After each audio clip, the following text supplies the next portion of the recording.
చేయాలన్నమాట. ఈ ముక్కల్ని ఏదైనా డబ్బాతో కొలుచుకోవాలి. ఇక్కడ నేను సేరు డబ్బాతో కొలుస్తున్నాను. 4 డబ్బాల వరకు ఈ మామిడికాయ ముక్కలు వచ్చినాయి.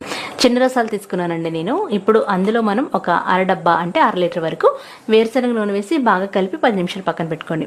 ఇప్పుడు మనం ఏ డబ్బాతో తీసుకున్నామో అదే డబ్బాతో 1 డబ్బా వరకు పచ్చడి కారం ఏదైనా తీసుకోవచ్చు. గుంటూరు కారం, బళ్ళారి కారం మిక్స్ చేసి మేము పడతాం అనమాట.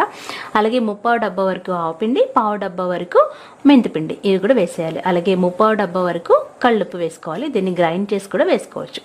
ముందుగా పొడి పదార్థాలు బాగా కలుపుకొని ఈ పచ్చడి ముక్కలో కలిపేయాలి. ఆ తర్వాత 1 డబ్బా వరకు వేరుశనగ నూనె వేసి బాగా కలుపుకోవాలి. కలిపిన తర్వాత 2 టేబుల్ స్పూన్ల మెంతులు కూడా వేసి బాగా కలిపేసి 3 రోజుల వరకు మనం ఏదైనా ప్లాస్టిక్ గిన్నెలో ఉంచుకుంటే మనకి 3 రోజుల తర్వాత చూడండి నూనె పైకి తేలుతుంది. ఇప్పుడు ఉప్పు సరిపోకపోతే వేసుకోవచ్చు అనమాట.